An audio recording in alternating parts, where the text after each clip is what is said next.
Hmm. This is my screen. Okay. Yeah, that looks about right. All right. So you're going to be the host of this thing, this new podcast that we're doing. We're recording, by the way. We're capturing, just what's happening. But you're going to be pretty much the whole host of this. So I want you to practice doing an introduction. Okay. All right, guys. Welcome to the Bulburger podcast. I'm Josh. This is Evan. What up? And today we're going to be taking you through the modern things going. Oh, no. Okay. I got a better hook than that. I got to do a better hook than that.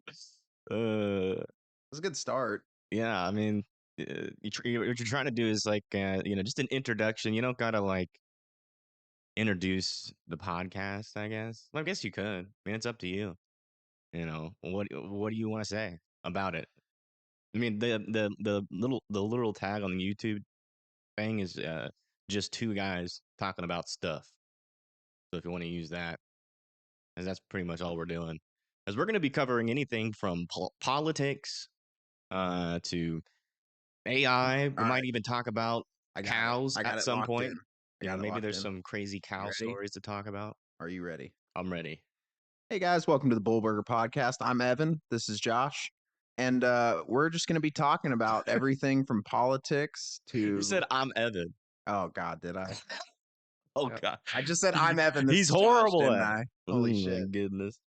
Hey guys, welcome to the Bullburger Podcast. I'm Josh. This is Evan. And What up? and today we're going to be bringing you everything from politics to sports to just stuff going on, you know? Yup. Two guys just sitting here shooting the shit. Talking about stuff. And whatever happens happens and whatever doesn't happen. So don't bitch about it. Yeah. Well, all right. Well, the first thing we're going to be talking about today is going to be the declassification. So basically, with this whole, not the whole podcast, we might go off on some other tangents, but we're going to be talking about all the things that Trump has done in terms of executive orders. I mean, how can you not? I mean, I think We're everybody's talking about them. we're about 5 days into his presidency and Get a little bit closer to the mic. he's rescinded about 70 of Biden's executive orders, put in 200 of his own, including That's a lot. what we're looking at right now, which is declassifying JFK files. So let's talk about the first thing, all right, which is the amount of executive orders. Do you think that that is excessive? I mean, I feel like we're getting like borderline. This dude's our excessive in new what king degree? type level, because he's just saying whatever, right? He's renamed the Gulf of Mexico. He's You ever actually look at a map and actually look? It is really more Mexican than American in that Gulf. There's a lot more Mexican land touching that. yeah, but the United States only owns 12 nautical miles off of our coast. We don't own the Gulf of Mexico. No one owns the Gulf of Mexico. Exactly. Yeah, so who controls what it's named? I mean, like, who I named think personally, just put an S at the end of it, and you solve every problem. the Gulf of Mexico's? No, the Gulf of Americas. I- Because you got South America bordering it, you've got United States. The only people that are going to be left out is Cuba, which, I mean, I mean, hey, we did just also Trump executive order, new one. He made Cuba. They're no longer domestic terrorists, or not domestic. What would that be? Just I thought he labeled them as domestic too. no. He removed the label. Oh, Yeah. well, that's good. Well, because Biden had put in a label. I think I might need to look more into that one. Yeah. Yeah, there's so many executive orders I was trying to read through. Yeah. Do you have a list of them on your? I can pull it up. I can take a second, but I still want to get more into the JFK thing first because that's Well, people got to know what we're about to talk about, right? And this is not going to be the only thing that we talk about. But this is what we'll start off with. But essentially, we're going to be talking about all the executive orders. So let's go ahead and hop in to the first one that has kind of piqued our interest here, which is the declassification of records concerning the assassination of President John F. Kennedy, Senator Robert F. Kennedy, and the Reverend Dr. Martin Luther King Jr., which I think is. Oh, yeah, they're declassifying MLK too. Mm-hmm. Yeah. Yeah. And that's a big one. It's interesting because they were classified in the first place. Why is there a classified file on these Right. guys? And like, why are they worried about, and when you read the executive order, they talk about harm reduction, why the fact they haven't released it in the past, and that there's been, what is it? They said 4 or 5 attempts previously to get these files released to the public. So he said, and according to this executive order, it says within 15 days of this executive order, they're going to release these files. So they have 15 days to try to redact, I guess, whatever information they can redact. And then Right. apparently it, it says it's no longer going to do damage to the U.S. government releasing these files, which. Well, it depends on what's in them, to be honest. I mean, where you place the blame is obviously going to be whoever was president, but that was the president got murdered. So, I you look at know, it like this, man.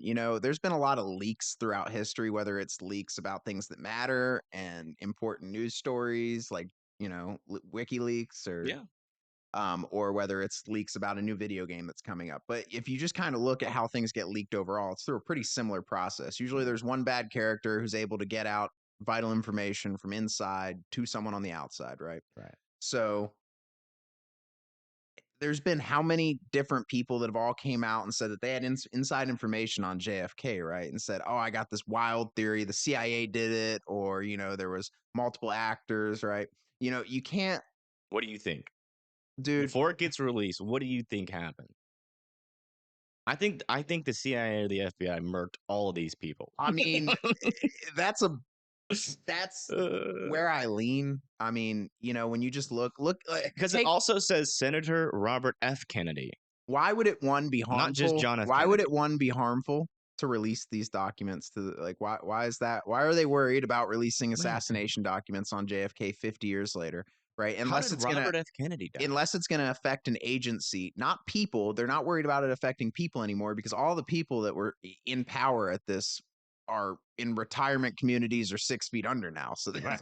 it's not like it's not Hey, like any of the senators are still serving. I mean, Bernie Sanders is the longest serving senator, and he was imagine it was him, he was. I Bernie think he was Sanders. fighting for civil rights at around that I time, know. but he was he wasn't. That'd be a wild twist though.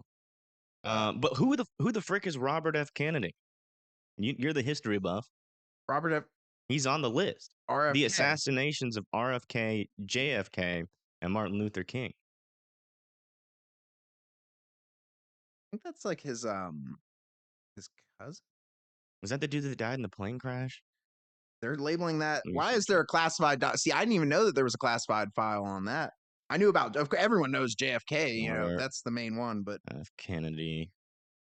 I mean, Uh, going back to what you asked me, what I thought happened. I know there's the grassy knoll theory, right? If you look, all right, Lee Harvey Oswald. Yes, he's a Marine, but he was not a Marine scout. He was not a sniper. He was just a Marine infantry. Was able to hit JFK, a moving target, from what was it, like 100 yards away? Well, they weren't really moving that fast. It's a moving target. And I don't think he missed or he missed one bullet. Oh wow! So RFK was murdered apparently by a 25-year-old 24-year-old Palestinian, Sarhan, allegedly in retaliation for his support of Israel. Ah, That's interesting. we're not going to get into Israel right now, but that's its own it's its own hot button issue. But yeah, so that's that. But Can we pause for 1 second? sure, Let me know when we're we're going. all right. So getting back into it with the assassination of JFK, RFK, and MLK. It's a lot of K's. That's yeah. um, Look, these documents have all been classified for over 50 years, and so now Trump's basically saying that, look, we're going to release everything. It's going to be in 15 days, and it's basically going to be whatever's not redacted is open for the public. And I'm, for one, ready because I've seen countless of documentaries. I've seen countless of things all going through, whether it's JFK or MLK. I haven't really seen much on RFK. Mm-hmm. I think that's just because he was not as big as a president or a leading figure in the civil rights movement. He was still a Kennedy, so he's still famous. And obviously I was reading through some of his stuff. He definitely was powerful, but not to the level that we're talking about when it comes to RFK or not RFK, JFK or MLK. There's just so many abbreviations here. Mm. Killing me. Bro, struggling. The biggest one though for me is JFK because that's a president, and I mean whatever files they release, it could have. Oh wait, hold on. Read this part, Section 2, declassification and disclosure. This is pretty much the whole order. Yeah. It says within 15 days of the date of this order, the director of the National Intelligence and Attorney General shall, in coordination with the assistant to the president for national security and counsel to the president, present a plan to the president for full and complete release of the records to the assassination of President So John within F. Kennedy. 45 days of this order, the Director of National Intelligence, the Attorney General shall, in coordination with the Assistant to the President for National Security Affairs, and then review these records related to the assassination. Oh, wow. There's a lot to this. So it's not just as simple as within 15 days, the documents are getting released. There's a No. lot more. So it's 15 days. They have a plan together to release these documents. And then Right. within 45 days of the date of this order, the Director of National Intelligence and coordinate. I hate how they write these things. Right. And present a plan to the president for full and complete release of the records. Dude, why do they have to write it like this? They couldn't just write within 45 days, plan, or within 15 days, there must be a plan. Within 45 days, it's got to happen. Well, it's got a lot of lawyer speak in there. I hate that. It's kind of like a contract. Like, what's the point? Like, I almost hate Because that. Why things can get release these misinterpreted. documents to the public if you make it like almost impossible to actually truly get the, because Well, he didn't. The thing is, he's not actually. He's ordering a new review. He's ordering a plan, for complete release. But he's not necessarily releasing. And then it's up to the president after that to release it. And so I'm trying to determine whether or not this is just some sort of virtue signal, or if this is like something real that's going to give us a little bit more information on what is. Well, I mean, what is there. Most of politics is truly virtual signaling Right. nowadays. I mean, if you actually look at most politicians, they're just saying whatever they have to say. Right. One thing I will give Trump some credit for, where it is due, is that he has done a lot of the things he is saying he's going to do now, and that's for good or for You're bad. right. I'm not saying You're it's all right. good or bad, right? But it's mostly insanity. I mean, deportations have already started, right? Well, hold on. We'll get to other things, but let's finish this. So, I in real reality, my opinion on this order is, I think it would be amazing to have all of this information fully unredacted be released to the public. Yeah, but it's not going to be fully unredacted. It's not going to be. It's going to be highly redacted.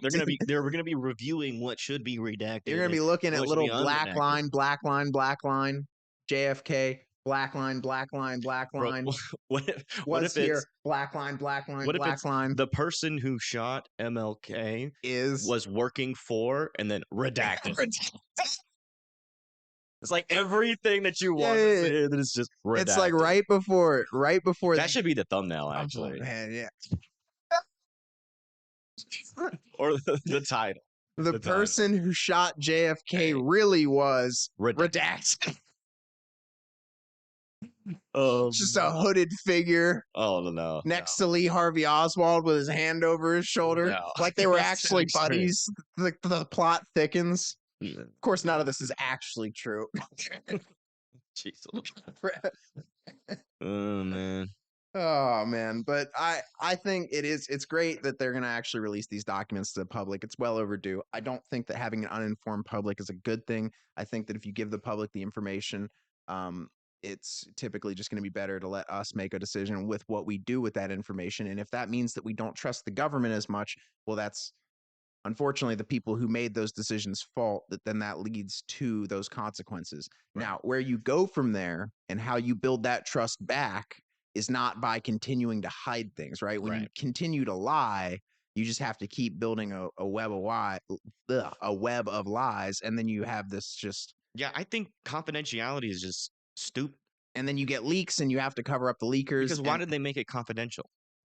How many people? I mean, some things should be confidential. But how many people's lives got ruined because they tried to leak this information about all the stuff that's about to finally get released? and whether or not, like we say, how much of it's redacted, but how many people's lives, because they were like they found out some information, they knew someone, or they tried to come forward, and how many people we didn't hear about. That's I think another one of the things that might be harmful in these documents is them suppressing the people that were trying to get the story out, that were trying to get the truth out. Whatever that truth is, we'll find out in whenever, I guess 45.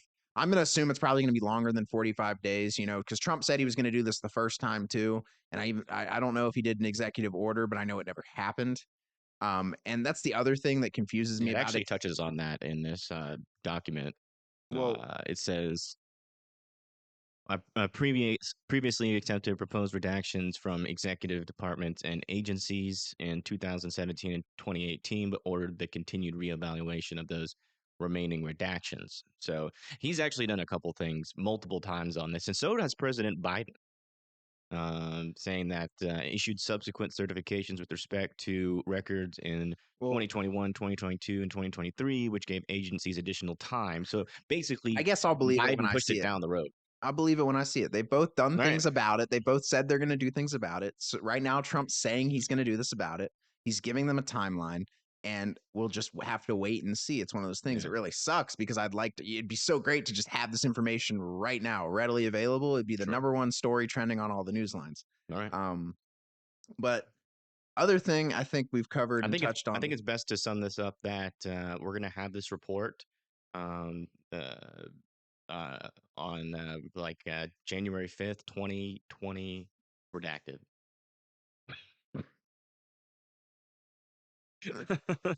All right, let's see what other. So let's see. I'm trying to get into the Oh wait, administration. strengthening digital financial technology. Is this a president? Yeah, this is a executive order strengthening American leadership in digital financial technology. So that's going to So be cryptocurrency. I'm on whitehouse.gov right now. And so this, by the way, I would like to Same. cover that is the source we're using for all of these Oh yeah. executive orders. Yeah. We're not going through Forbes, New York Times. I don't want any bias. I want to go directly to whitehouse.gov and just read it from the source. That's why I might be complaining a little bit about the legal language they use. I think it's probably gotten a lot better. They're not, it's a little bit easier to understand. But that being said, I'm not a scholar. I'm not a legal expert by any means. Neither is he. I'm a weather YouTube. So I work blue collar mostly. I'm pretty well read, but I am by no means anywhere close to a lawyer. So lawyer speak and uh, I will say executive this. orders are gonna. Some of that language might go a little over my head. Might be a little bit hard for me to interpret. Uh, I will get better, hopefully. Probably. Hopefully. Hopefully. Hope it doesn't get worse. But the big thing I want to touch on right Hold on. now. I want to make a statement too. Oh, okay. All Make your right. statement. I am an expert in my own opinion, and that is it. Oh, yeah, yeah. Everyone's, dude. You can trust me that I know my own opinions. I know what I'm talking about. Trust me, because I know what I'm talking about. Right. I physically think about it before I say it. Well, So I know. I mean, I know what I'm talking about because I just know. Well, Yeah. yeah. Why do I I have know? I promise I have a brain. No, sometimes you just meet people that just know. That's, you just know. Um, but then getting over. So the other thing he did not just, So you don't want to talk about digital financial technology? well, because I mean, That's a big topic. Cryptocurrency, man. What is he saying about it? I guess That's I would go more.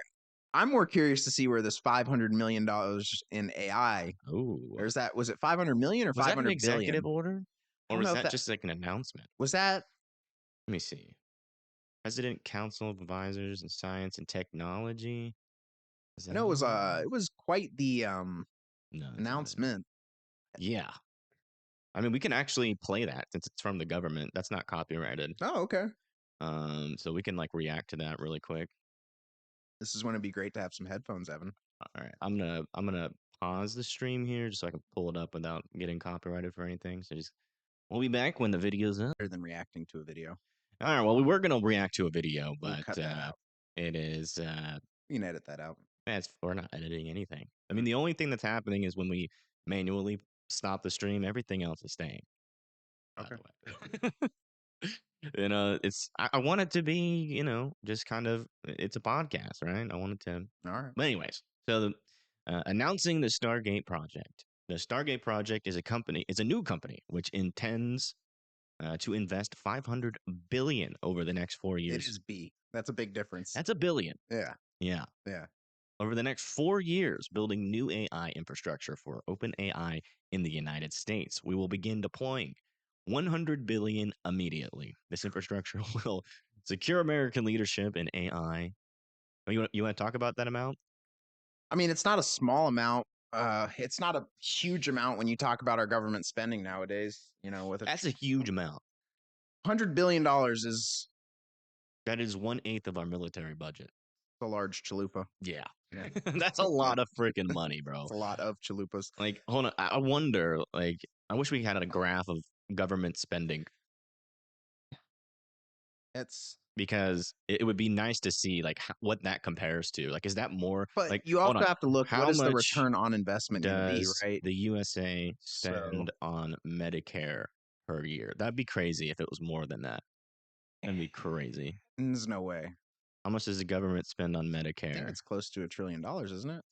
Federal government in 2023 spent 848 billion on Ah, Medicare. it is close to $1 trillion. Jeez. Yeah.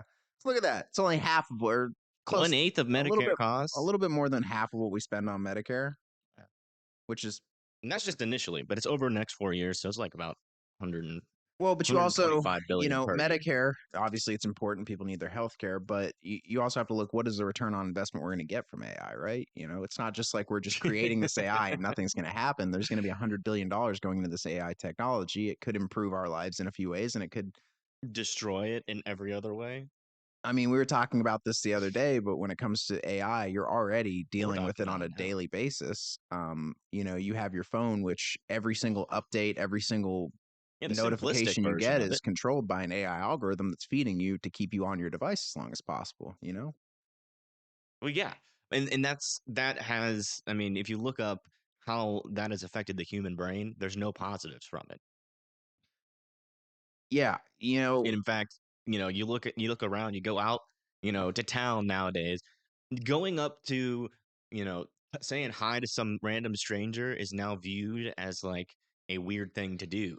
yeah. Back in the day, back in my day, Well, back in my day, we used to just walk up to people and say hi, walk up to the front door, knock on the door. Now people are becoming a lot more secluded. That whole promise well, of expanding the social circle because you're online and becoming more social and more interactive in people's lives was completely false. Everybody has become more secluded, you more become more interactive themselves, and and don't interrupt me. More themselves and just not not really trying to contribute to more social activity. So it's kind of a tragedy when you really think about it well, to think the about human it. brain. If you And think that's about just the first iteration of AI. Well, just think about it like this, right? We have a limited social battery. You're only going to be able to deal with so much bullshit that other people throw your way per day, right? And if you're on social media, it's social media, that keyword being social, it's going to drain your social battery. So if you're on your phone on social media, whether Right. it's Instagram, Facebook, you're watching people post whatever they're posting, whether it's happy, sad, funny, it pisses you off, whatever it may be, it's that content is going to keep you engaged. Oh my god, I just completely lost my train of thought. Well, that's the thing. I'll cut in there because I was thinking about that exact same thing, which is it keeps you engaged, right? The algorithm, that's the algorithm's job is to keep you on the website, to keep you addicted. So anything that'll hit those buttons in your brain to keep you engaged, and you could be a person that just happens to doom scroll and stays on the website longer because they see things that they hate Oh, over and over and over. And it's just like they're going to stay on that app longer with that. It's manipulation well, of the brain because it's learning your it's patterns. a false connection. Like I said, you only have a limited social battery, right? So if you're on social media, you're draining that social battery. I mean, the last time I was out, out and about, I was at a club and I was just baffled because like I just look around and I see there's good music, there's a bar, and there's a big dance floor. And there's a few people dancing on the dance floor in a few different groups. Most people are dancing with their friends.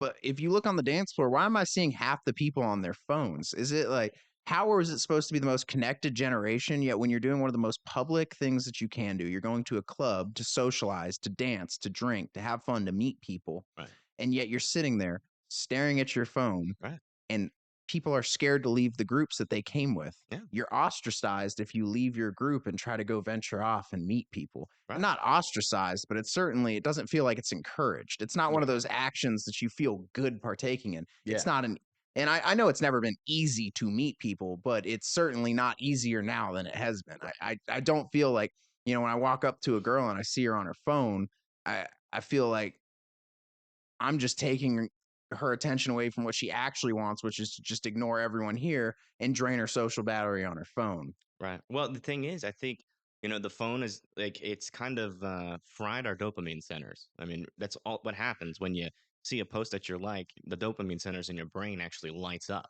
right? And if you fry those, right, the world around you becomes boring. Why? Like we're here sitting in a room, not on our phone. Like we could be on YouTube watching some meme content, be watching whatever we love to watch or hate to watch because the algorithm's feeding it to us. And that's how a lot of people think. So on that They note, don't recognize it. They're never going to admit that, but but they are going to act in that way, right? That being on the dance floor, on their phone, and that is unfortunately just the world that we live in today. And I don't think that's going to change anytime soon with AI getting stronger and better at curating that content to well, each I think individual person. that's what I wanted to touch on is when you look at AI and how And it that's could just be one used factor of it. for the betterment of society because you know, everyone loves to focus on why AI can be negative, right? Because that's the easier sell because all these companies are already sold on trying to grow AI. They've already looked at all the benefits. Now, are those benefits to just those companies, or are we actually, as a society, going to see any real benefits? And is it just all going to be downsides? Because there's not all downsides to everything. AI could improve a lot of things in society. And it depends on where this $100 billion for OpenAI goes. If it goes to making things more efficient, to making things run better, to helping us make our food healthier, to figuring out problems that we couldn't solve on our own, those are all things that would be a worthwhile investment, right? Usually, big companies are going to make a $500 billion investment unless they see some real tangible benefit to that thing You want to know what the real benefit of developing an AI super intelligence? that we all become slaves. Yeah, control over the entire planet. It's not about money. They want control. That's all business is. Money is power, right? That's why they want money because they want power. They have AI super intelligence. They're going to have the most power ever. And the first one who develops it, and like if it's Google, anybody that develops a super intelligence after that has to play catch up to a super intelligence that is constantly improving Yeah, itself because once you get at that a super rate. intelligence online, it's Yeah. exponential So growth. so whoever owns that, they're pretty much the owner of the planet. They can outsmart any of us at all times. They're not going to be using us for their workforce because they're just going to have the super AI do everything. And yeah, I mean, I think you bring up some decent points. Like there could be some benefits, but I think the downsides personally way outweigh the benefits. I mean, because that's replacing the entire humanity. Everything that humans do when it comes to just talking, right? Thinking of ideas. Why would anybody be inspired to think of ideas when a super intelligence has already thought of every single idea possible? That's like my entire existence, by the way. I love thinking of ideas. I love coming up with new concepts. I love creating things. And if an AI superintelligence has already created everything that could possibly be created, There's no way it's going to create everything that's possible. It's not the mega brain from Futurama that has every bit of information ever. It's going to be good. It'll make good stories, but it's people pass things on. They learn the best, and but that is going to be your entire and existence. culture is passed through stories. And right now, as it stands, AI is not as good of a storyteller as people, and it Which will we're not talking eventually. about right now. We're talking about in the future. Maybe with $500 billion, it'll get better. It only has to get to a certain point. Once it can improve itself, it's over. It's up to us, but we can also stop that. There is that. What's that point called where you can stop there? you're at the turning point, right? Where you can still go back. There you go. I think that's right now. You think right now? Yeah. Well, we've already gone. So you think we passed the turning point? No, I think we need to shut that shit down now. Well, I I will say It's nice it as a fancy Google, but in terms of something that's going to be making the decisions of everything, well, who like said innovation would be nice if we could keep it like that, but it needs to be heavily regulated in order to keep it doing things that we approve of. We can't let it. regulation to a certain point? Regulation can be the death of progress. No, we don't want to get to that Well, progress. over Then regulation. that's good. We don't want it to progress to a certain point. You don't want it to be I a get super not wanting intelligence. Skynet, right? Yeah, that's what I'm. That's Well, okay. I mean, that's a whole different topic, but I mean, if it's got its own robots and connected to its brain, what's to say it doesn't fucking turn well, on right now, humanity? who's to say that the AI doesn't start taking control of your Roombas? That's what I'm saying. Attack of the Roombas. Right now, it's cleaning the floor, but in Figures out a 2 to way to 3 get on that years, it's gonna counter and start. it starts coming at you with kitchen knives. Watch your ankles. Oh, Chaz, you were afraid of the Roomba for the right reason. Oh yeah, no, I'm sure. But yeah, I mean, I just don't see any positives. Like I get, like I see so much innovation, but it's like, who does that innovation, help, right? Well, Like, okay. if it's to Think about it sacrifice like our this. humanity for progress, we've lost the plot. Think about it like this, Because right? all we're gonna have left is emotions. We've That's it. already mostly replaced a lot of what were low level, low skill jobs with not AI, but just with technology, whether it's self checkout or there's kiosks at fast food restaurants that you can place your orders at. You know, there's already been a slow and kind of a very slow implementation of technology replacing people. You know, Yeah, slow it's been very slow, and enough for us to with adapt anything in society, things happen and exponentially balance. faster. So it does get to that point where it's happening so fast on that curve. You know, we hit that point in the curve where we're no longer able to keep up with how fast things are changing. And Yeah, we're definitely at that point in the curve right now. that's what I'm saying. Yeah. Yeah, I mean, and a lot of different levels, I grew up not just AI. I grew up with the internet, and I know you did too. And I can't put into words exactly how that affected us. I know that we as a generation are very different in how we think than the generation before. Right. You know, I have a lot of conversations with older people, whether I'm at work or whether I'm out and about, and I'm just talking to people, and it's very clear to me that the way that when I'm talking to someone close to my age, we're gonna almost process the information that we receive in a different way. You know, uh, I feel like when I talk to a lot of older people, it's a lot of embellishment more. It's a lot more of not a back in my day kind of thing, but a lot of generalizations. You know, Mm. I which is ironic because I'm using generalizations right now. Yeah. I mean, some of them adapt. I've talked to some older people that seem to be, in the know and kind of acting similar to like the millennial generation. But the millennial generation's becoming old farts now, Yeah, too. I'm And it's like, we're supposed to be running things by now. Like a lot of the millennial well, boomer generation, but I feel generation like doesn't want to the boom. retire and let That's what I'm go. saying. Yeah, It's they're like they're just they're like, I holding don't know on. about this. Like that cat poster of the cat just Oh hanging in my there. gosh. But it's bad, man. Like that kind of way of thinking is not like in terms of progress of like humanity, like pushing, giving the next or Well, passing the baton to the next generation. That used to be part of the thing. It's like, okay, you're okay, the new young gun so let's who's just got all the knowledge, and you're gonna take over the business and push it in a I'll direction give you an that is example of new, how AI could be positive. uh, like So, super intelligence or just in general. in general, Okay. so when you talk about it replacing jobs, yes, it could. But when you look at those jobs that it replace, a lot of those could be food jobs that would make sure that, well, no one's actually doing the physical labor. One, there's still going to need to be people to manage the systems and to maintain things. Well, I'm sure some of the AI can get to the point where it can maintain some of itself. There is still going to be things where people are going to have to interact with these systems. So there are still going to have to be trained And there's professionals. gonna be some jobs, There will be. not And then that 300 that or will not leave more 100 of like million the jobs. arts, whether it's podcasting or video, visual media, or, people want to write, Yeah, make music. It's AI makes music.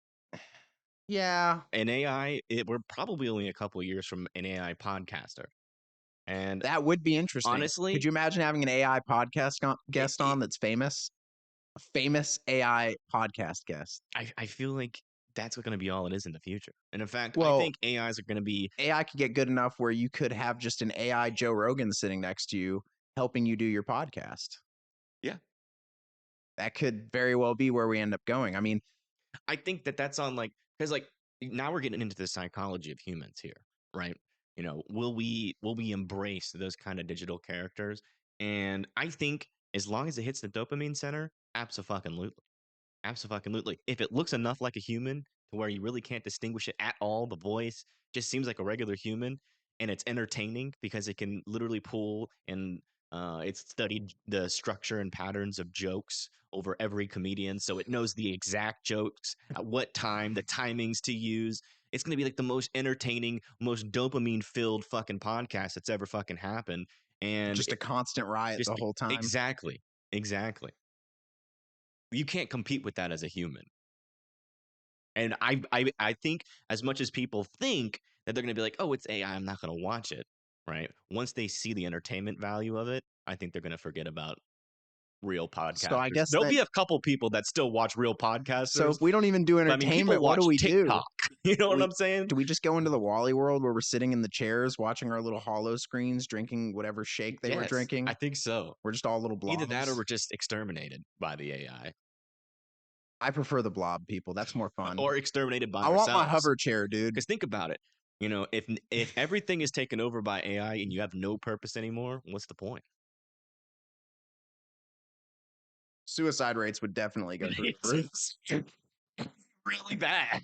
I mean, men without a purpose would just be Women without a purpose. people, yeah, birth rates would drop, suicide rates would go up, Then you people would be combine that with a miserable. lifelike, realistic robot. Because the second you unplug from that dopamine, it would be almost like It's the white same thing noise that's happening right 24/7. now, but like times 100. Could you just imagine that as soon as the second you unplug, your brain just gets overloaded by just reality?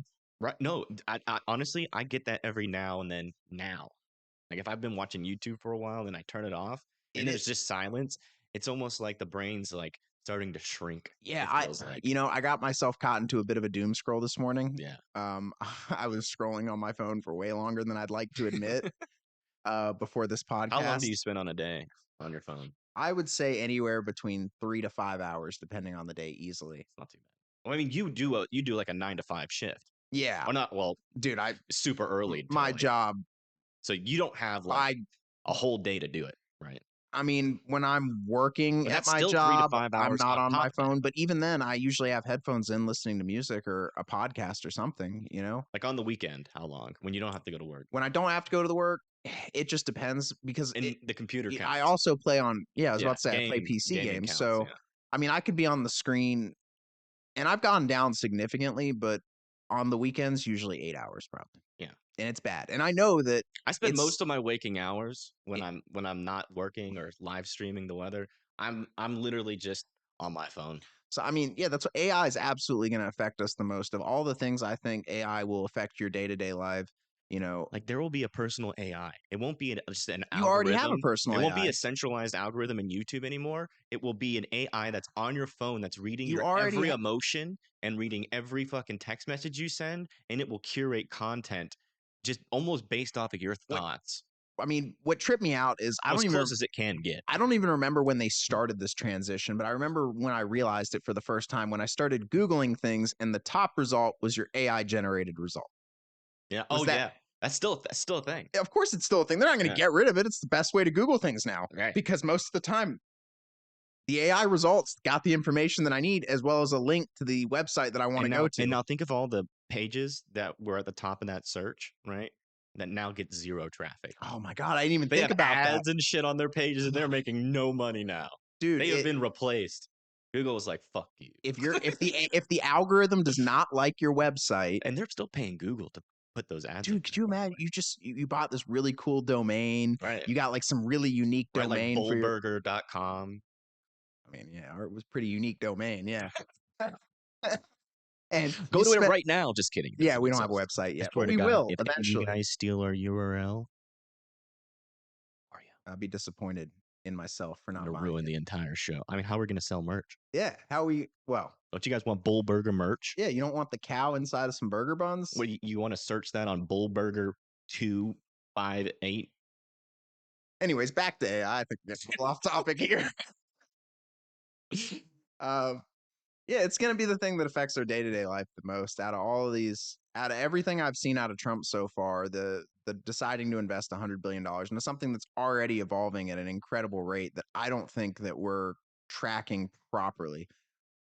When I say that, I mean, I don't think we're able to stay on top. And like you said, I'm not a huge fan of regulations, but this is absolutely something where I'm like, yeah, we should take a step back and regulate well before we decide to just jump head first and see what happens. Right. Yeah, and that's what's happening. Like, if like I don't really, the Congress is barely talking about it. It doesn't seem to be much regulation. Everybody is complaining about copyright, because the AI is just taking the amalgamation, little pieces of everybody's work that they've ever done in their life, and it's making it into its own thing. There's all these little things that AI is doing that, should already be legal and regulated, and Congress is just too fucking old to even think about it. They're like, what's going on? Well, laws are always going to be a few years behind problems. If we could make a law the day a problem pops up, there would be no problems, right? If and that being said, if we could make an effective law, because not all laws are actually, most laws I would say that get passed are not usually typically effective at Yeah. combating the things they say they're going to combat. Um, I also think that's because most bills are a compromise, right? So if someone's trying to get a bill passed into law, it's never just one thing they're putting on that bill. It's a 400-page bill with 50 different compromise, hundreds of compromises in it. Right. Oh, if you're going to let us pass border security, okay, well, we want extra spending for Right.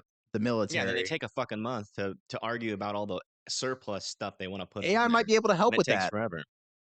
AI Congress? I, AI president? no, I was just saying, like, help them debate. I don't know how that AI would president? I'd vote for it. do And then that. right after, I mean, we're already going to have that. probably Skynet. that's what it's gonna be, Right. man. I mean, it's not, what is it called again? It's let me open this up again. I mean, people already trust Chat GPT over their friends. I can't tell you how many times I've won arguments thanks to Chat Right? GPT That's what already. I'm saying, It's bro. pretty great. Right? And you can talk to it now. I mean, literally. Yeah, you just ask it any question at Let me any see. point, it'll answer I it. think I have it on my phone. Yeah, here I we don't go. always 100% trust the results. I do appreciate that it does give you the links at the bottom. That Right. is one thing, because Yeah, you got to be careful with that. yeah, you Yeah. usually 'Cause do. it can hallucinate, just tell you some absolute bullshit. Well, it's trying to do the best job it can at answering your questions, and the problem is Good AI, you're I don't know doing the about you, best but you I've can. definitely relied on ChatGPT when I've been less than sober, and your Right. way of phrasing things is kind of important. And I got to give ChatGPT credit. I've been less than sober and asked it some questions in a pretty questionable way. Like Mm. I read my own question. I was like, I am flabbergasted that it actually gave me the answer I was looking for. So Right. it's pretty good at interpreting Yeah. information. Now, how good it's going to be, like I said, it's storytelling, that will take time, because But you got there to think are ways. there's only like probably like I don't know, like 500,000 to like 2 million people where that's their interest. Like that's not enough jobs. Then you got emotions. Those are the two things we're gonna have left: storytelling and emotions. Yeah, because it's gonna take, if Like you wanna everybody's gonna be drive so anywhere, emotional in the you're future. gonna get in your It's gonna be AI-driven so car. bad. You think cancel culture is bad now? You think They're gonna be like, "Oh my god, he said the word do." everyone's just gonna live like a medical The drama? word do should be canceled. It's Are you ready to live in a current, or like every day like it's a medical drama and everything's life or death? I The fucking Home Alone face. came home and she made chicken for dinner. She knows we had that yesterday. I want a divorce. We could literally eat anything. Just ask the AI. Why 2 days in chicken? a row. Yeah, so I mean, I don't know if we're gonna be crying about eating the same thing 2 days in a row, because apparently It we might seems like also. something to complain about. Hey, dude, if the what is Because it? with nothing else to worry about, like what is that? There's like a theory out there that like the more comfortable you are in life, the more nitpicky you get. I forget what it's called. But it's like Well, that's like what makes a I know Karen. that rat Usually experiment Karens they are did like where they really gave the comfortable rats in life. everything they needed, so the rats didn't have to do anything really to try to forage or any normal rat behavior. They had all the food, all the entertainment, and they put them in a rat. They're the Rat City experiment, and the rats basically by the end of it had stopped mating. Like No, I think the premise of that was they had a one rat by itself with a bottle of heroin laced water. there's a lot of experiments they've Yeah. done with rats, but no, And there then is. when they put that rat into the rat city where they had everything and all the other rats were sober, the one that was doing the heroin apparently did better. Stopped doing it because it still had a choice, and none of the other rats started like went over to the other bottle So like I'm they gonna knew it was pull bad. this up right here. It's called Rat Park. Do we trust Wikipedia? I say we're gonna trust Wik. No. Okay, I Wikipedia agenda not on this shit. I'm just I'll kidding. go to the Here, I'll bring it up. Psychiatric Times. Wow, I cannot speak right now. You want to just Psychiatric email that Times. link to me? Actually, that'll Yeah, just be the sure. fastest Let way me to get shoot it that on the link to stream. you. Don't want to show that. Rat Park. What does that teach us about addiction? That's the name of this.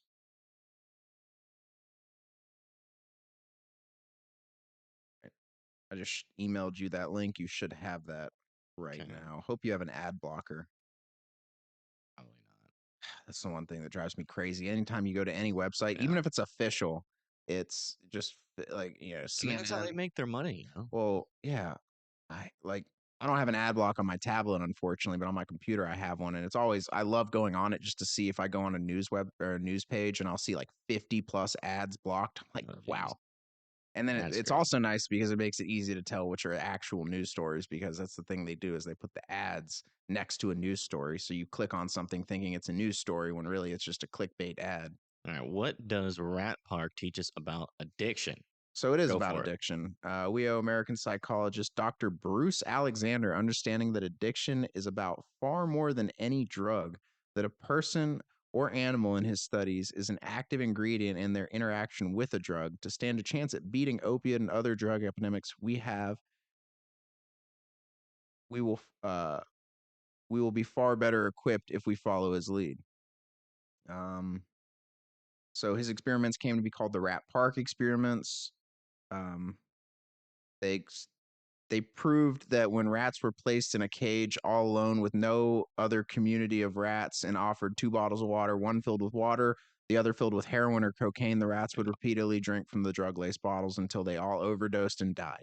Like pigeons, the pressing of a pleasure level, they were Never, relentless yeah, until their bodies and brains were overcome and they died. and they freaking die. I mean, Sounds familiar. well, I mean, Kind yeah, of if you like go to any humans. big city in the US right now, you see a lot of the Rat Park experiment taking place on the streets, unfortunately. I was on my way here, I saw too many homeless people. And what's crazy to me is seeing that starting to come, because it's never been a problem where I am.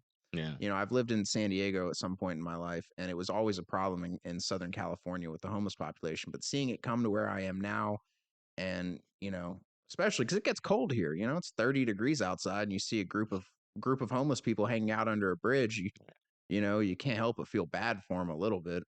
Yeah. No, I mean, I feel bad for them a lot. It's hard to live right now. A lot of people, in fact, the homeless rates are going up and prices are super expensive. You get one, unexpected bill, and then you miss a couple payments. You just get a little bit of a streak of bad luck if you don't have a family to support you. In your downtimes, you're just pretty much screwed. You're homeless, and not all of them are drug users, and I don't even think the majority of them are drug users. Most of them are just homeless or have mental illness. I would say And not. No, there's definitely the majority of them are drug nope, drug users. I don't think that's true. Hold on, what is the majority? Eh, Oh no, what is uh the well, you're doing percentage? that. I'll keep going through Rat Yeah, Park. Um, on drugs.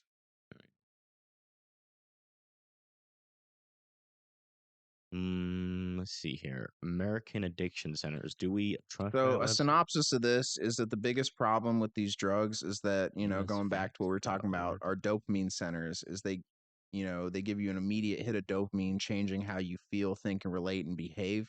They transport you away from loneliness and isolation. They take that feeling of anxiety, of that aloneness, and they completely just mute that for whatever time and allow you to just be and exist.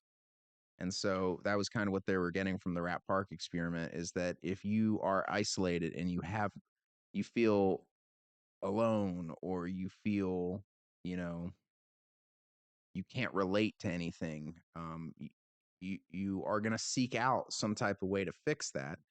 And drugs are unfortunately the fastest and often the easiest way to get a temporary fix for the problem, unfortunately making it worse later on down the road. Right. And AI could have the potential to help with that, and it could have the potential to not. The only way we're going to really see that is going to be a wait and see. Just like with the releasing of the JFK files, RFK and MLK, we'll just have to wait and see what actually happens and what the actual effect of that is Yeah, I on. firmly disagree with that.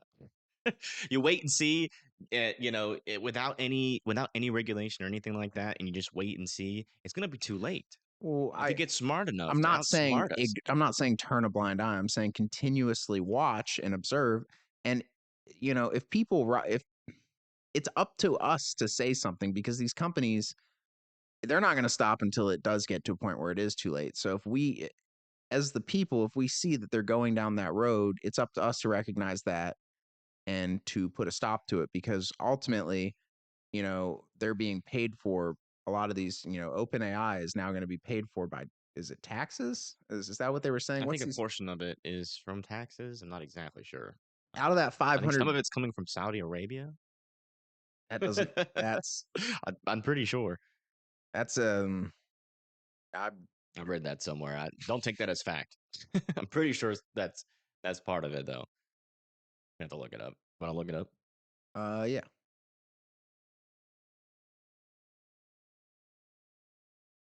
All right. So yeah, here it is. This is from Newsweek. They're saying that a call to Donald Trump with Saudi crown prince results in $600 billion pledge to the U.S. making their first foreign trip. State-run Saudi press, maybe with a phone call. The readout did not provide details on where the proposed investments and trade opportunities would be directed. Okay, so there is an investment coming from Saudi Arabia, but nothing. So I'm reading right Um, here. This is from Axios. I can shoot you this link real quick. Let me share that to you. mm, So this is Axios right here.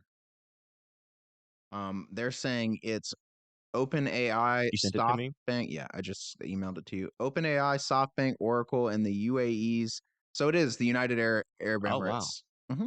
yeah. So they are involved. They're one of four. So That was it's interesting because they didn't a have a rep. little I don't think they over. had a representative there Now that during being the said, it announcement. doesn't. Is it break down? SoftBank and OpenAI are the largest equity investors in the first $100 billion in Stargate, with Oracle and MGX also having contributed. So MGX, which is the UAE, Okay, has contributed, but the largest contributors so far are SoftBank and OpenAI on the first 100 for the billion. first $100 billion. That's the main contributor. So it's all going to be funded by private companies, is what it sounds like. So it's not taxpayer funded. So at least there's that. So at least our tax money aren't going to go to the potential collapse of society. Right. Yeah, we're not paying taxes for our new AI overlords. We're just um, encouraging it. Yeah, I guess so. Um, OpenAI will be responsible for the day-to-day operations of the business, though. So OpenAI is the main entity The that's main involved with it. driver. Yeah. Yeah. So it is an American company that is leading the charge on it. Well, I don't know for that. I mean, I'd like to think that's for the best. Yeah, Hopefully they're going to considering have it's some American interests in heart. yeah. You know. I think so. So Although American interest in terms of OpenAI interests, and that's it. you know, it always it does baffle me with a lot of these companies that make decisions that hurt the countries that they live in. Because it's like I feel like you almost forget that you yourself lives in the country that your company is helping to hurt. Well, they don't care because they're the ones with power, Mm, yeah. right? I mean, that's all it Yeah. is. You got to think about what kind of person you have to be to want a couple billion of dollars. Like most people don't have those aspirations. The people with that kind of mindset, they're really pushing to have ultimate power and money. So the other main investor too is going to be SoftBank, and they're the one they've said they're willing to invest $100 billion over the next 4 years. So the next 4 years of Trump in office, Soft Where's Isn't SoftBank. SoftBank like not even one of our banks? Yeah, that's there's if it tells you anything, and I'm gonna probably destroy trying to say this name. Masayoshi Masayoshi son. So I believe that would be Korean. No, Tokyo. So that's Oh, Japan. Japan. Yeah, shows how much I know. Yeah. Zoom out. So Yeah, this is going to talk about the stuff around it. But yeah, I mean, well, just pretty much what we're talking about. I mean, it's good that it's going to be in the United States, I guess, but it's just, the where it could go, I feel like, it's time to start calling for the Congress to start really putting on some stringent regulations I mean, and monitoring it a lot more. Because as of right now, we're just kind of trusting these businesses' word and what they're developing. We got to wait on their announcements. There is no committee to make sure that they don't have already some like super intelligent AI. Who knows? Maybe they have something so you behind think there closed needs to doors be that's so like crazy they smart created already. the Doge, they need to create the Department of AI Oversight. oversight. Yeah. That's another thing we could talk about is Doge. Dioa. Dio- they that do I do AI do Do AI. hey oh There you no. go. Hey, we're already helping him out coming up with a name for him. Do AI. Yeah, we'll run it. We'll run it. Don't worry. Ironically, do AI would be a regulation on AI, so it would Right. be do less AI. Do But less AI I guess or do do AI AI right? responsibly Yeah. Yeah. or do AI With right. consent. No, see, but if you say do AI right, it could be construed as political. Um, Yeah, it could be make like, make AI great again? no, no one would ever think that's political. No, No, no. no. Wait, when was AI? When was AI great before? I don't know. When was When was America? America great before? I mean, you could It's been argue a that. long time. It's been a long You could time. say after World War II, but we had our own set of issues, civil rights. I mean, if there is if there's any indication, they put in term limits after FDR because people just kept on voting his ass back in office because they were really enjoying the policies he had. I mean, And that was like the most popular president to have ever existed in our country. In a time where we needed somebody are we to talking close about, some shit up, and he did a great job. I think that's where Social Security dude? actually I comes from. always, and this is the worst. I know they're completely different presidents, but for some reason, I always get Theodore Roosevelt and Franklin Roosevelt mixed up in my head. Right, One was like a Rough Rider who fought in the army, and the other one had polio. So it's kind of weird to get those two mixed up. right. One was our commander in chief through World War II. The other one, I think, fought in what was it, the Spanish American War? You're the history dude. You need to learn your president's history, man. I don't know nothing. I can't Yeah. even name probably like more than Hey, 10. I will say this though. Theodore Roosevelt, he, you know, like Trump, also got shot while giving a speech, except for unlike Trump, he finished his speech and he also got shot in the chest. I know. Theodore Roosevelt was a mad lad. I mean, that man, That dude just did not care. no, it was the mustache.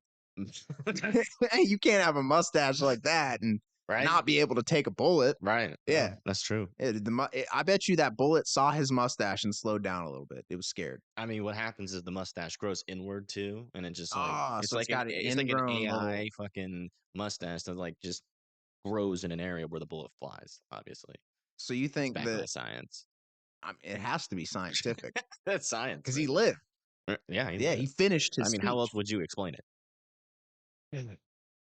So Japan's gonna be investing in American AI. Yeah, yeah, I'm okay with that. Japan and Saudi Arabia. Not okay with Saudi Arabia. You To don't be like the honest, UAE, absolutely not. Absolutely really? not. Where they killed one of our journalists, and we just kind of like did nothing about Yeah, it. but how many of them have we killed? And they've done nothing about it. I don't think we've killed like any of them. Oh, we kill their allies all the time. Well, they're allies, but I mean, it's not like they give a shit. They're still I investing. wouldn't say it's not that they don't give a shit. Well, I Oh, will say the UAE is much more money driven than a lot of the other Yeah. Muslim nations. Yeah. Well, I Being mean, the they're richest. more. Yeah, they're definitely the richest. Yeah. Oh yeah, they have unnamed trillionaires, Yeah. I mean, they got a lot of oil liquid gold.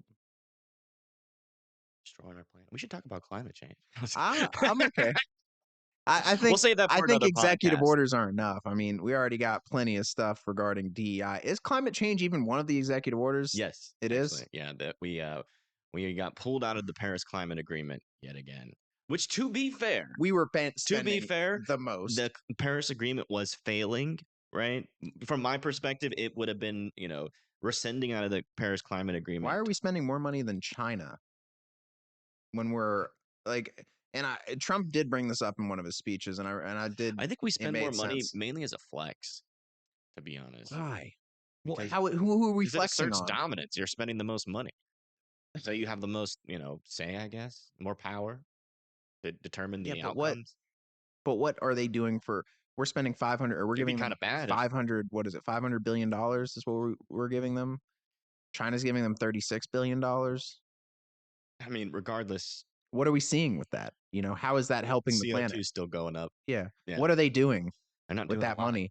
We reinvested in Yeah, them, and what did they do with that? They probably had to make a lot of adjustments, cutbacks, and tried to do a lot less when we pulled out, right, and then we come back in, and what did they do? They had years of right, going back to their original funding and to try to actually enact change. And other than try to scare people and say that the world's ending, what did they do to actually fix right. From the things? governmental standpoint, they have completely failed. Yeah. So Completely why failed. would we continue to give them $500 billion? Well, you see, it just doesn't make any sense. Yeah, it's just Yeah. completely I illogical. mean, So there's no trust in that aspect. So, as somebody that, believes in climate change, I can agree with you on that point. But at the same time, should we put up our hands and just give up? Because the problem with climate change and fixing it is the same problems that are kind of across the board in the United States government. They say they're going to do something, but they don't do it. well, for Or me, they do it, but half-assed and leave a bunch of loopholes open so that the problem can still exist pretty much how it was beforehand, but everybody seems happy for because me, it sounds like they're doing something about it. And not just for climate change, that's for tons of other things. And I just we need to fix that problem, so for me, which I'm is too much money in politics. Another executive order that Trump actually did was making bribes legal. it already is with lobbying. I I mean, mean, well, yeah, but now it's lobbying's legal like bribing. there were I think it was Biden that signed it, a little bit more stringent, standards on that, and now those are gone, which it obviously didn't make a big difference because it seems like our government is still making decisions based off of what the businesses want. How many We're an people actually oligarchy. think Joe Biden knew any of the things he was signing? There was an interview with I can't remember the gentleman's name, but he was talking with they had a personal conversation with Biden, and he was like, Biden, you signed this law or this executive order. And he was asking him about it, and Biden's like, no, I didn't do that. And he explained what he thought he signed, and he was like, no, this is what you signed. And Biden was like, that's not what I signed. Right. So, how much of what Joe Biden did does he actually know he did? That's an interesting thing. A president's leaving the White House and doesn't actually truly know his own legacy. He probably knows some of it, but He knows. I mean, I you mean, can't keep he's everything from him. definitely I mean, I would definitely go to say that the older you get, the more susceptible you are to manipulation, and the younger you are, the better you are at manipulating. So there could have definitely been his advisors around him that would manipulate him into really doing whatever they want. I mean, who They, knows who was really truly making the it was a dog. decisions? It just felt like a dog and pony show. They shouldn't have And ran not him. only that, I mean, that guy was mentally just not there. No. I mean, that first debate between him and Donald Trump, like my mom is an extreme, or like I wouldn't say extreme liberal, but she's kind of a liberal. She kind of likes Bernie, but she likes to be more in the middle ground of things. And Yeah. she was trying to make the case that like Joe Biden was a Sharp as a tack. was there enough to win. And as soon Okay, as so like not I sharp as a watched the tack. first debate, and she like was gasping multiple times throughout, and she's like, "We can't do this. No, no, no. This is not." And then I remember Did she telling her, not see any of the clips where he turns into a Roomba after his speeches? I mean, I don't want to get into like what she, He goes full Roomba but mode. but typically what happens when people Like anybody that believed that Joe Biden was cognitive at that time were probably just watching CNN or like MSNBC, right? And they don't show it. And then if they do show something, they make up excuses Yeah. on why it's okay. You know how And then many they bring on the attorney general, and the attorney general's like, I hung out with Biden yesterday. He's so sharp. He did an IQ test and scored 5 billion. luckily the internet exists, so there was hundreds of montages of all the people saying Joe Biden was sharp as he's ever been, sharp Right. as a tack. You know, Right. I can't see this debate going badly for him. Oh, he's so ready. Oh, he's Oh, had yeah. all this extra time to prepare. He's been at Camp David just getting absolutely ready. He's Right. going to whoop up on Yep. Trump. He's going to come out there swinging. And he I came think out there and it, Medicaid. we're gonna we're gonna solve Medicaid. We're gonna solve Medicaid. He immigrationed abortion. Yeah. I mean, that's He went from who knew literally the that that was strongest issue he had and turned it straight into his weakest yeah. issue God. because he's all there, obviously. You know, and that I feel like even from like a more liberal standpoint, like that was a breaking point for a lot of people. Like, oh holy shit, this is bad. Where are we? Like what the fuck is this? Like like You got a man who doesn't know where he is talking to a man who's just talking my shit. dad actually said to me, he was like, he looked at me after that debate. He's like, I just hope that you guys do better than us. Eh, Like they were defeated after it. It was so bad. Luckily, we did get rewarded if you kept watching and you watched the vice presidential debate. That was much more of a return to form on debates. Yeah, but, I mean, JD Vance, I you would can't think get JD over it. Vance won back, especially after you look at the Trump Kamala debate, which Right. I'm thank g- I, part of me is glad there's only one, and part of me wishes we had more now for the content looking back, just being Yeah. able to watch that, all the montages of those debates, then looking forward to what's actually happening. Yeah. You know, you can only watch enough meltdown montages of all the election meltdowns of people. You know, how did they get it so wrong is the main one, because Right. we were told this was going to be the closest election in history, that that It was it was actually still pretty Trump close. won every single swing state. True, but I mean, Every single by swing the state. popular vote, When you it look was at like 1.5%, I think was the when difference was in the last between time a votes. Republican won the popular vote? It's Reagan? been a while, yeah. The 80s? But that doesn't mean it's a Almost sweep. 50 years? Yeah, it's not a sweep though. Well, they won the House and the Senate too. By a couple seats. It's not like they like the way people talk nowadays is super annoying to me, and I say this in terms of weather as well. It's like this whole like Donald Trump just absolutely clapped the cheeks of Biden and Kamala Harris. It's like they always got to make it sound like Is it bad that I this already forgot delusion of Kamala's grandeur VP? when it comes to words. Like there was a massive victory. It's like Was her the biggest victory of all time. loss? It That's made what it was. history. It's like, no, dude, you won by 1.5%. It's like, yeah, you won most of the swing states, but in the end, you know, the popular vote is who voted for you, Yeah, right? You because can half the country, almost half the country, still did wrong. not want him in president. 25% of the country voted for him. Only about 170 people voted. 170 million. Yeah, Yeah, that's right. No, which is like crazy because 25 million 150 people, million, something 25 like or was it about 25 less million people voted in this election? that. It's a It was significant. less. Yeah, it was less than the last one. I know that It's a for sure. Yeah. significant. It's a significant number. Yeah, I mean, they had a better argument last time. Joe Biden could actually do a debate for one, Well, I think just and with also, you know, they were like anything but Trump, that right? and just And COVID, that was, yeah, and COVID to Trump's detriment, and the abortion issue I that think was it's powerful I as think well. it's funny because to Trump's detriment, no matter how you look at COVID, whether you look at it from a conservative or a liberal standpoint, Right, no one's happy with how Trump treated COVID. Ironically, all the things that conservatives later got angry about is stuff that Trump was bragging about early, right. like They're like, Operation Warp Speed, Operation Warp Speed, yeah, getting those vaccines in the hands of yeah. American people as fast as But possible, that's how it goes most of the time, bro. forcing through emergency mandates to make Right. sure that It's regardless of okay that he does it, but not okay if the other guy does well, it. my biggest problem with that is that because that they had to do those emergency mandates and to keep those emergency mandates in place, there could not technically be any other treatments for COVID or preventative measures taken. It had to be the vaccines. So then, that was where a lot of distrust went in as people were finding other potential ways to help, whether it's prevent, treat, or, get through COVID or make it less serious. And then it's immediately labeled as misinformation Right. or labeled as untrue when there's evidence to the contrary a lot of these I wouldn't really times. say evidence to the contrary, but it is definitely a jump to a conclusion, right? With a lack of evidence, which is the whole thing. It was a new disease that we knew when it first started, knew nothing about.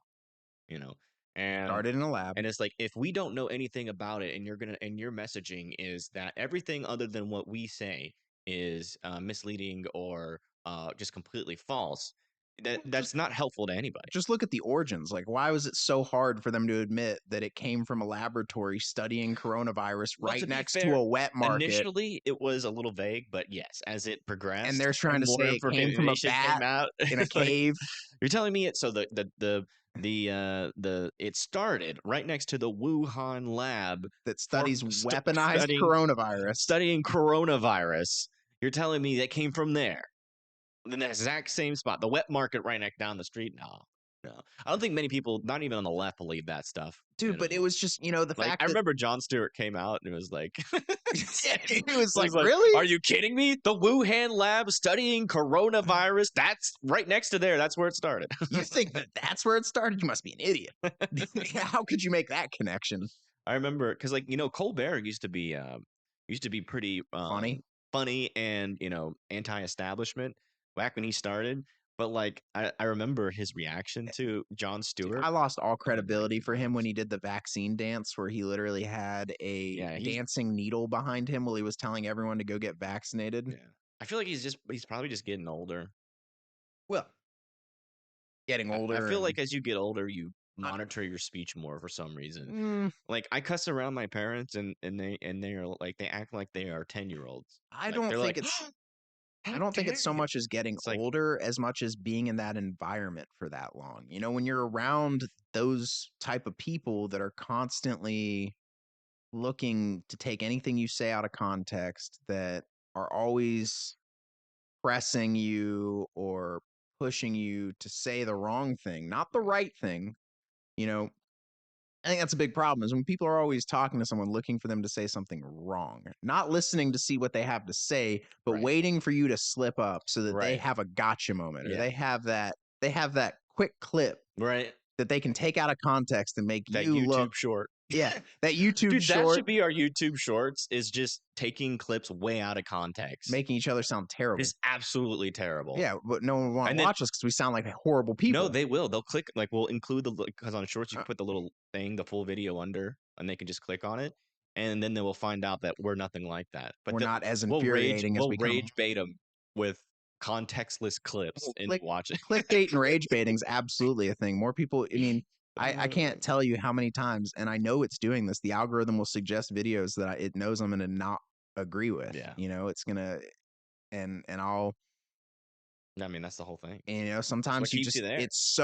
it's the whether it's the thumbnail or the title, it's just so it grabs you so hard that I've been to where I And you're like, try to I can't scroll believe past that's it. true, I scroll right? past it, I keep looking at And videos you think about it and for then a I little think bit. about it and Yeah, then all of a sudden I scroll back up yeah, and yeah. then click Yeah, the and interesting thing about and I'm just using the trans debate oh god. as a point. We're not going to get into that on Thank you. this, Yeah, that's but um, we don't have the time. but if you are a trans person, you are getting served Republican content or Republicans talking bad about trans people, and if you are a Republican, you are getting served trans people justifying their existence, right? And so it's interesting because you would think the algorithm would be serving supportive content on that to like a trans person and somebody just spewing their own opinion, which usually they do, but Oh, I was gonna say, there is definitely part of the algorithm where it tries to trigger you into staying in their website, and I well, find that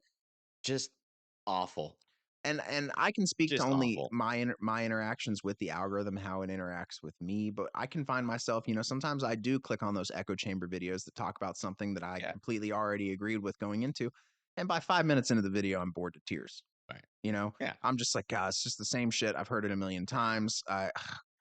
And then I click on a video I disagree with. 5 minutes into the video, I'm like, what is this person talking about? And I can't wait for them to say some more shit I hate. I'm in the comments furiously like, "God, this person doesn't know what they're talking about," and so that video that I disagree with is going to engage me more. Yeah, It's gonna get my attention. It's going to have me probably type into chat and right. actually put my own opinion out there. Versus the video I already agree with. What's the point of posting something I already agree with just so 50 other people could agree with me too that Yeah. maybe read my comment? Well, it's the hierarchy of emotions, right? Like for instance, I use this kind of metaphor or this scenario, this thought experiment all the time for the fear mongering in the weather space, because that is something that happens way too much in the weather space. Yeah. Especially, like you would think that like once we moved from regular TV, like mainstream news, to more independent media, that people would have a better presentation of media. But no, it's just all the same shit. And the thing is like Different fear format. is the most powerful emotion when it deals with your own life. So, for instance, let's talk about depression versus fear. So, you're sitting there, you get a phone call. Someone says your mom unfortunately just passed away due to cancer, right? And so you feel sad. But then immediately right after that, somebody comes in front of you and points a gun at your face. Then now you're fearing for your life. You forget about that your mom died immediately. That emotion becomes I think that secondary. depends on the person. No, I mean, Oh, it depends on how depressed that immediately, person is. no, immediately the fear is going to kick in for every Yes. single person. When you're fear for your life, you're only going to be focused on that gun and trying to figure out a way to get out of that situation and protect yourself from it.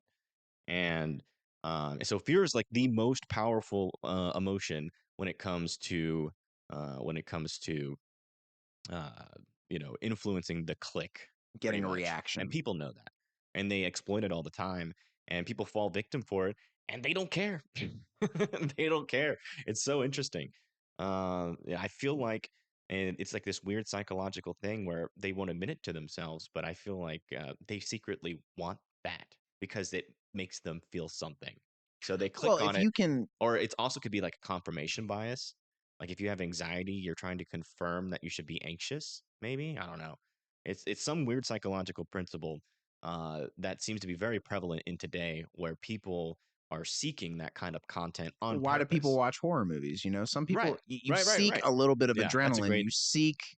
You seek conflict, and Yeah, for a lot of people, society, it's interesting. going to work and just doing your day-to-day life, that's for most people it's not a lot of conflict. There's things that'll pop up here and again, but from my experience dealing with most people and just in general from my own experiences, you're not challenged on a day-to-day basis. So what looking at a scary article does is it challenges you, but here's the unhealthy part in my opinion, is that it's a challenge to you and it's giving you anxiety, but then there's nothing you can do directly resolves that problem that you're anxious about. So you can only find other coping mechanisms, whether it's a Right. hobby, whether you watch a game, whether it's a drug, whether it's a vice, whatever it See, you're is. talking about real fear, Yeah. like fear that's justified.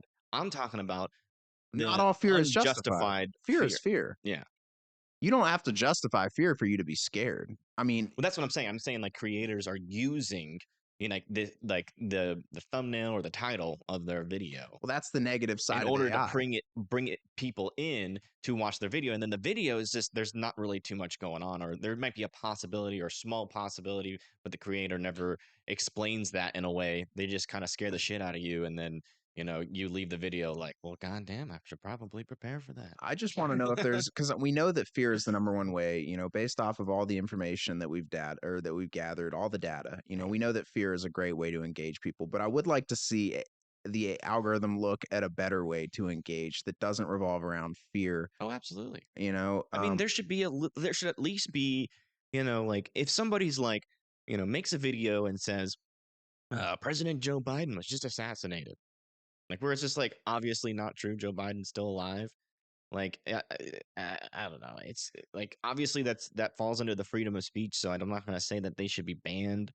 But at the same time, I mean, is there a way to even theoretically protect somebody from that kind of stuff without trampling on rights? no, Yeah. So it's like, we're kind of in this like free flow of information, and I guess either some people are going to be going freaking crazy or not because you can't ban it. You can't limit it. And the best you can do is just try to educate people, be that source where people can come to, where you're really taking your time out of your day to kind of learn. And if they want to believe you, then that's up to them, I guess. Yeah. Yeah. It's crazy though. Ugh. Man, I think that's a good place to end it on. Yeah. Yeah, dude. Shit. Thanks for coming over, man. And Yeah. this is the first episode, folks. Bullburger Podcast. Thanks for Bullburger tuning in. Podcast. Make sure you like and subscribe to the channel. We're gonna have one of these at the very least once a week. Very least. Depending on our scheduling, could be a little bit more, and just Yeah. depending on if it's something worth talking about. Yeah, we're gonna be getting more guests to come on here eventually as we grow the channel. And if you subscribe right now, you're the OG. You're the OG of the channel. Yeah, you get to come You get along to for the say that ride. I was there from the get go. So consider hitting that subscribe button. Share this stream with your friends and family if you want to, If you show found them it something. Yeah, interesting, absolutely. informative, Yeah. But all right. Thank you, everybody, for watching. I And guess we'll see you next time. yeah, we'll see you next time. See you later.